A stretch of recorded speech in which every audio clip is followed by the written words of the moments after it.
morning, everyone. It is Monday morning in Southern Illinois.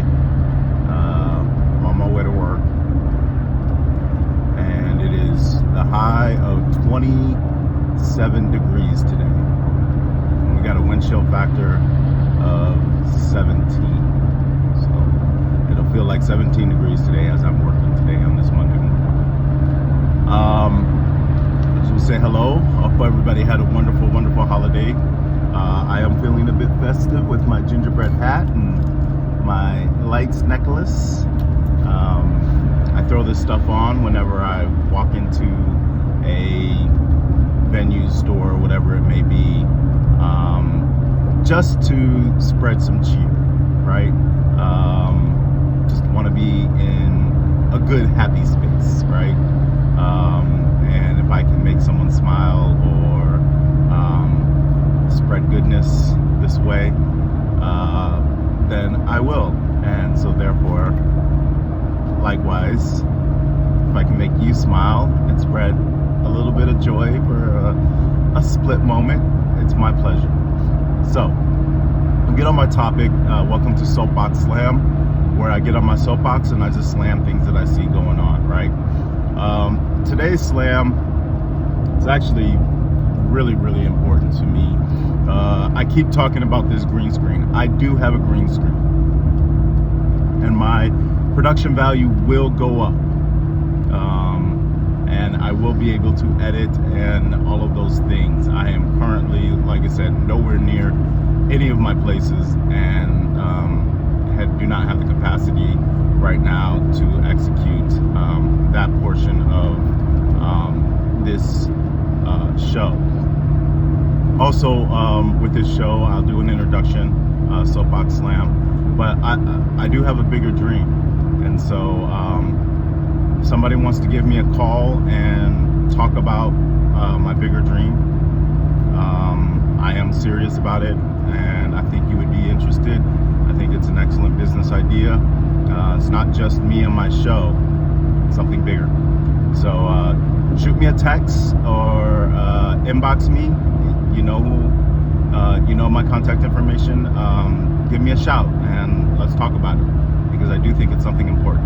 Now, get back to my show, Soapbox Slam, where I get on my soapbox and I just slam whatever I can slam, and things that disappoint me or that I see in the world, in my neighborhood, things like that. So today's soapbox is really important to me, and I really can't wait to put this one on the green screen. So today I want to talk about the elderly and taxes, right? And I say the elderly, people on fixed income who have recently retired or have been retired for some period of time, and the amount of taxes that they continue to pay. It is my perspective, and I think it is completely,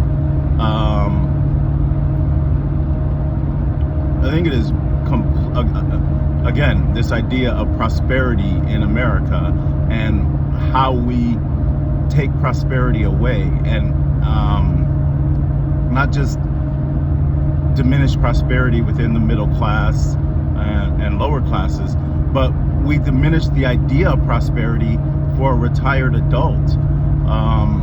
I personally have laid the groundwork to take care of my mother, so that if and when it comes time to put her in a home, she won't be going into a home. She will be taken care of by me and my sister, and she will stay in her house, and that will be how she is cared for. And we will invest in whatever kind of nursing care or whatever else that is needed, and we will move her in with us. And if I'm blessed with children and everything else, she will always have the grandkids around, and we will take care of it.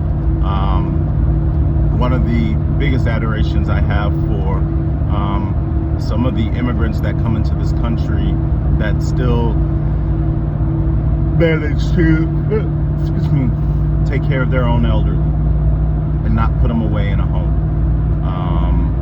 But I want to talk about the taxes of the elderly. So, first of all, the elderly were promised a Social Security benefit, which was basically something that they paid into from the time they worked till the time that they retired. So money was taken out of their checks every pay period and put into Social Security tax, right? So it's a tax that they paid for. They paid for it already, right? And the money went into this big coffer by the United States, and it's matched by the United States, and then it gets redistributed based on a formula that the United States government, Social Security Administration, came up with, which is basically Congress. Congress has the right to appropriate and enact funds and make payments on funds. So Congress created this formula. The Social Security Administration execute what Congress's will is over this issue, and they redistribute the funds after you retire. It is a fixed income, and until more recently, let's say the late 70s, 80s, more and more companies and government jobs started offering supplements to Social Security and insurance, right? Think it's Social Security is a lot like unemployment, right? You pay for your unemployment whenever you're unemployed. You file, and you get it back. So I mean, same with Social Security. Each month you contribute to your Social Security insurance, and when you retire, you get money back, a fixed income back. But it wasn't until more recently, late 70s, 80s, and then on, that workers, mostly through unions, not independent workers and non-union workers, but mostly through unions, managed to fight, negotiate, strike, and by hook or crook, ensure that they also receive additional stipends to their Social Security insurance. Now, the stipends are in the forms of pensions or 401ks or IRAs. We've always had the option to invest in an IRA on our own. An IRA is a separate savings account that you would go to a bank and ask to open. They usually have a minimum of $2,000 or $2,500, that minimum yearly, that you can contribute to your IRA. And it's basically a savings account that you cannot trust. The money in the IRA can be independently traded, but it's your own personal. You set it up. So your corporation or the company that you work for or whatever else did not set it up for you, and they don't match or anything like that. You are solely responsible for the amount of money that is contributed to your IRA. But pensions and 401ks and those types of supplemental retirement incomes are usually matched by whatever your company, government job, whatever else. They're usually matched by them. So an amount of money is contributed to it by you, it's withdrawn out of your checks, and a similar amount or a portion of that amount is matched by your company that you work for. Now, these pensions, again, can be independently traded. Some of them are traded, independently invested. Like, let's say your 401k is your own independent investment. Or it can be, but the majority of them are traded by a company, traded by an investment, quote unquote, fiduciary. Fiduciary basically means a company that an investment firm that sole purpose is to work in your interest and not sole purpose just to make money. But don't let the word fiduciary fool you. Everybody's in the banking industry, is in the industry to make money. So that's just kind of a well-created, used word to attempt to trick people into feeling safe about investing with that particular company. But nonetheless, your company usually has a hired investment firm that will invest your pension or 401k for you. And again, these are things that you cannot touch until retirement age. And again, this is something that is more recent in American history, that the majority of companies will provide some sort of 401k pension or something like that to help supplement your Social Security.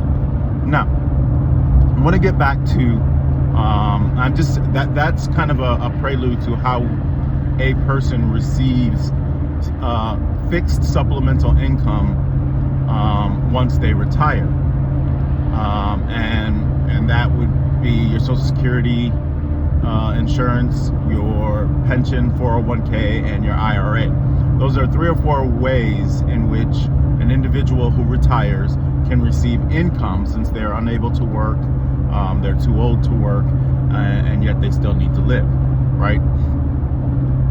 So I'm on my soapbox right now because it is horrible that all of that money that a fixed income person, whether it's just Social Security or Social Security and all 3 or 4 forms of supplemental income to your retirement, is all taxed. Well, you're paying taxes on them. So you're on a fixed income, and let's say your fixed income yearly, you make $30,000, $40,000. You're living off of $40,000 in a rent stabilized or a fixed income home, and you're paying for all of those expenses to live, and at the end of the year you continue to pay taxes, because you're going to pay taxes on the income that you received while you were retired and didn't work. And I think that is so greedy of Americans. I mean, our entire tax system is so screwed as it is. I mean, why do we reward parents, people for having kids and being married, and give them a benefit of a tax credit, but if you're single, you bear the burden of taxes? I get you want a society that has and reproduces children, and you want to promote marriage in your society, but to have the significant tax breaks just to be married and just to have children, versus a person who, I mean, suppose you're barren, or suppose you had some sort of reproductive cancer, and so therefore you are unable to have children. You should not receive the tax benefit of having children, just because you may have a medical condition that prevents you from having children. I mean, I find the tax system in America unjust and pointless. I mean, you don't just pay income tax. You pay taxes at the gas pump. You pay taxes at the grocery store. You pay city tax. You pay local tax. You pay state tax. You pay federal tax. You pay income tax. You pay payroll tax. You pay, I mean, you are taxed at every level. You are taxed at every level of commerce in society. You are taxed. There's a import tax. There's an export tax that is added to the cost of goods and services. And particularly in America, we don't produce a lot of stuff anymore. The things that we rely on China to produce and buy, we're paying an additional tax on top of whatever it is that they're shipping to us for us to buy. We pay the tax on that. So we are constantly paying taxes at every point of our existence, and in every transaction of commerce that already exists. Not to mention, we pay taxes to work, we pay taxes to not work, we pay taxes to I mean, the amount of money that is paid in taxes is ridiculous. And where does all that money go? I mean, for the amount of taxes that we pay at every step of our lives in commerce, it is puzzling to me how the government can be so frivolous in expenses and payments and money, and us be so broke. And then any particular party, and you know, Democrats want to raise your taxes to pay for more things, and Republicans want to quote unquote cut your taxes. But Republicans cutting taxes, yeah, it's on individuals, but it's mostly for the corporations. So I digress a bit, and I would like to talk about a whole show about the tax system. And again, it's one where I would need receipts to prove the points that I'm making. But I want to get back to our elderly and why they are continually, they pay property tax. So they are on a fixed income, and they are taxed out the wazoo. You pay a property tax and a school tax. Well, elderly people don't have any kids that go to school. Why should they be paying the school tax? Why should they be paying the property tax? Why should they be paying income tax on fixed incomes like Social Security or pensions? Why? Why is this our system? Why do they continually have to pay these taxes? I mean, if they were on a fixed income and their fixed income wasn't taxes and they were still spending money, they're still, I mean, as long as they spend money, they're still paying taxes and contributing to the existence of America. They're buying food. They're going to pay for the food taxes, the tax at the local grocery store, the sales tax.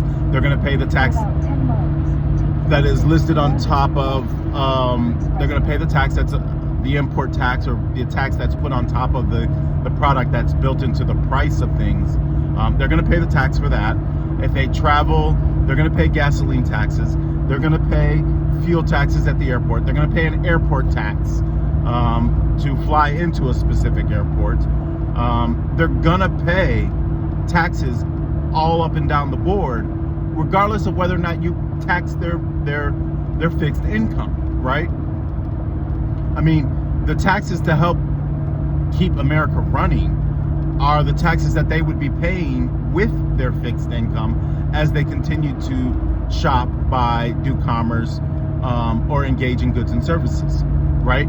I mean, it's baffling that we discard our elderly, and particularly in this day and age, whether it's the baby boomers and the generations after them.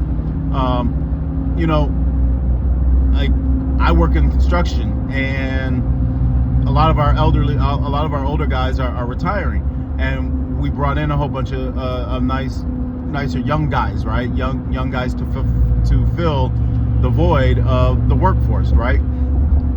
But the younger generation doesn't, especially in the union, they don't know all of the things that the elderly generation fought for. They don't know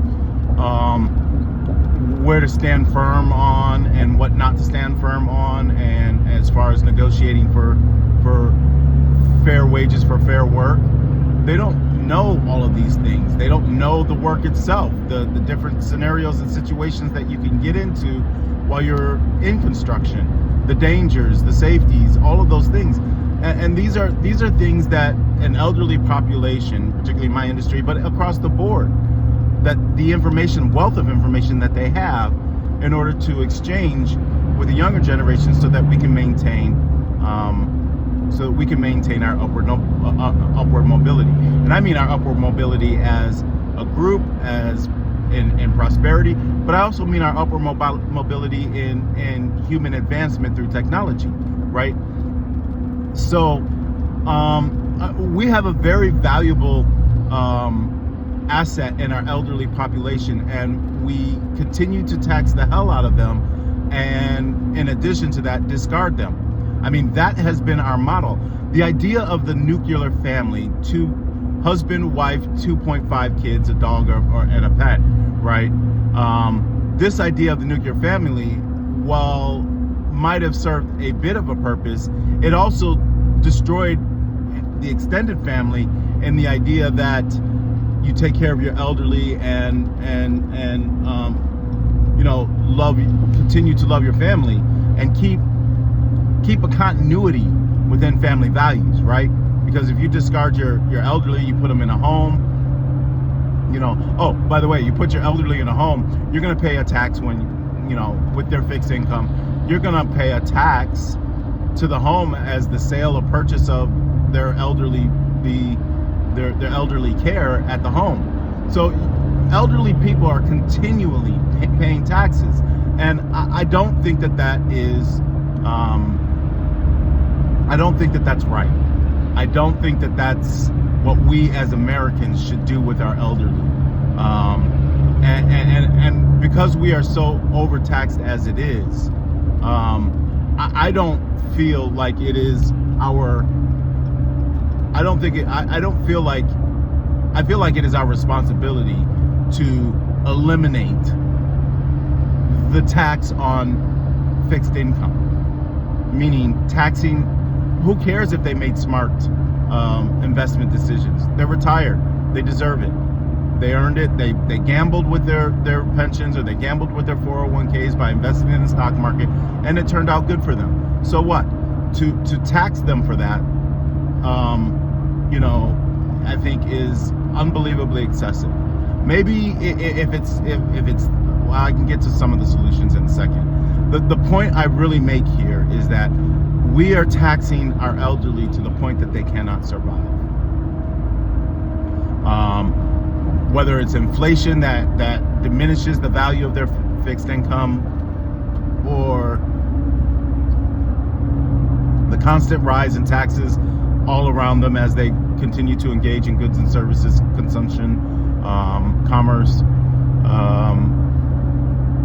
We are taxing them to a point that they cannot survive. And that, to me, is sad. It is sad for how we treat our elderly. They do not need to be paid the tax. Excuse me. So early in the morning and got to start work, so I'm a little tired. They do not need to be paying taxes on their fixed incomes. Period, point blank, end of story, right? And I feel like that is something that we ought to, we being the working class, whether, no matter what your income is, what class you're in, the working class, the citizens of the United States, the people, that is something that we should start fighting for. I think that we ought to put pressure on our representatives to eliminate and reduce the tax that is put upon our elderly who are on fixed incomes. Okay, maybe they don't pay a tax. Maybe there's a negotiation, right? Okay, so that's my spew. Solutions to the problem, okay? Since we have this problem, I view it as a problem in how we tax our elderly's fixed income and the elderly and how we treat them. I feel like there should be changes to the tax codes and changes to our tax system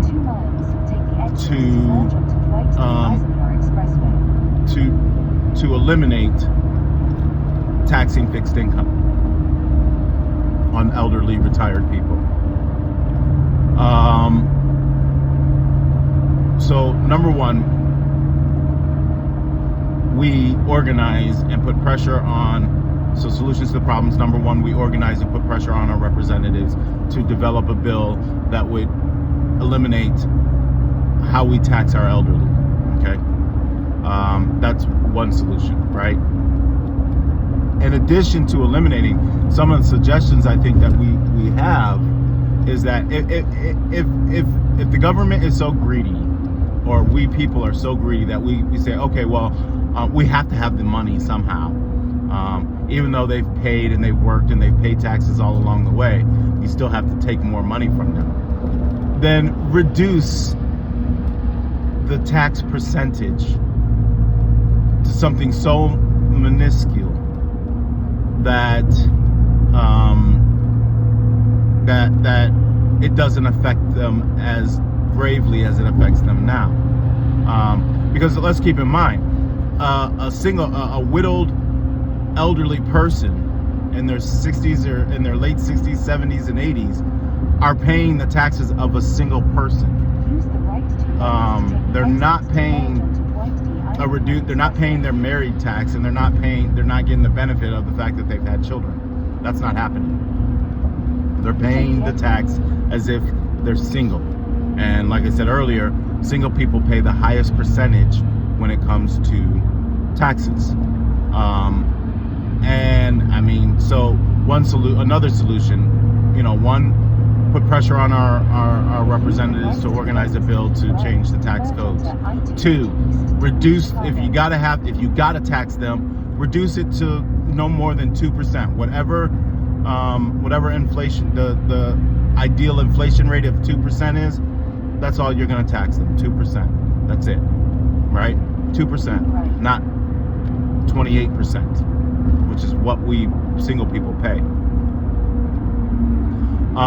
So let's reduce the percentage tax, the percentage on the tax. We can eliminate some areas of where they're taxing. We can eliminate their property and school tax. They don't have kids. They're not putting kids through school. So reduce their property and school tax based on their retirement age or their age period. Once they've hit retirement. We can reduce the property and school tax. So, I mean, there's 3 or 4 solutions to the problem that I just told you. There are many creative ways that we can begin to eliminate how we tax our elderly. Because it's not just our moms and our grandmas and our granddads and grandpas and dads. It's not just them. It will be you. All of us grow old, all of us retire. We hope we have a good life and grow old and retire. And we'll have to pay these things too. And I think that it's really important that we being the working class citizens of America really attack and put pressure on our government to start to tear down how we tax and what taxes our elderly pay. I think that's important. I think it's imperative. I think that is the kind of things that a government is there for. They should be doing those types of things. And I think it is hilarious that both political parties have not addressed and took on the mantle of how to take care of our elderly. And I think that the right political leader will have compassion for social issues and still be responsible to small government values, but administer those government values and administer government in a way that aims to make Americans prosperous, because that is the American dream, prosperity. And I'm telling you now, prosperity does not exist in America unless you're a part of a certain class, and that class is so wealthy. And I before I wrap this up and hang up, that wealthy class, especially in today's day and age, the majority of them haven't even made their money by creating something, by inventing something and reaping the benefits of what they've invented. The majority of people's wealth today comes from the fact that they were blessed enough to have some stocks. That's it. They worked the job or had a high-paying job, and they were able to obtain some stocks, and their stocks basically supplemented their income so much that they're able to maintain a certain level of class. And that's just financial means, because I can tell you, lot of these people who do have that money are not sophisticated people at all. They're trashy people who came into some money. They don't carry the values of true old money, wealth, and understanding of wealth. Anyways, I digress. I'll wrap this up. I'm on my soapbox talking about how we tax our elderly. I think it's a crying shame that our elderly pay what they pay in taxes, whether they pay it on their income taxes, their Social Security, they pay taxes on their Social Security every year, whatever income that they receive when they have to pay taxes at the end of the year, they are paying taxes still. And their tax rates are so high that it's crippling their abilities. It's wrong. It's wrong what we do to our elderly, and it's wrong that we tax them the way we do. We should fix it. And I'm on my soapbox about how to fix it. And as this continues to gain traction, that is a mantle that I will pursue going forward. So watch out, representatives. I'm coming for you. I will change how we tax our elderly.